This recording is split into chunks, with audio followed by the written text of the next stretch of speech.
আমি এমন একটা পর্যায়ে এসে দাঁড়িয়ে আছি যেখানে আমি কিছুই করতে পারতেছি না। না পারতেছি পরিবারের মানুষের স্বপ্ন পূরণ করতে, না পারতেছি নিজের স্বপ্নগুলো পূরণ করতে। আসলে একদম জীবনটা আমার থমকে গেছে। আমি কিছুই করতে পারতেছি না। কি হচ্ছে আমার জীবনের সাথে, কেন হচ্ছে, এই হিসাবগুলো আমি মিলাতে পারতেছি না। বিশ্বাস করেন ভাই, প্রচুর পরিমাণে ডিপ্রেশন কাজ করতেছে ভিতরে। আমি অনেক ডিপ্রেশনের মধ্যে আছি। আমার জীবনের সাথে কেন এগুলো হচ্ছে আমি নিজেও জানি না। তবে একটা জিনিস কি, কোনো কিছুর হিসাব আমি মিলাতে পারতেছি না। একটা সময় ডিপ্রেশন কি জিনিস জানতাম না, এখন জানতেছি।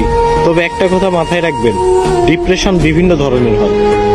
শুধুমাত্র প্রেম বিচ্ছেদের কারণেই যে মানুষ ডিপ্রেশনে ভোগে, বিষয়টা এমন না। সবচেয়ে ভয়ানক ডিপ্রেশন হচ্ছে ফ্যামিলি প্রবলেম। হ্যাঁ, এগুলো আপনারা বুঝবেন না। যারা মধ্যবিত্ত পরিবারের, একমাত্র তারাই বুঝবে। ডিপ্রেশন অনেক কঠিন একটা জিনিস। এখান থেকে সহজে কেউ বের হতে পারে না, কেউ ডিপ্রেশন কাটিয়ে উঠতে পারে না। তবে আলহামদুলিল্লাহ, ধৈর্য ধরে আছি, ভালো কোনো একদিন আসবে।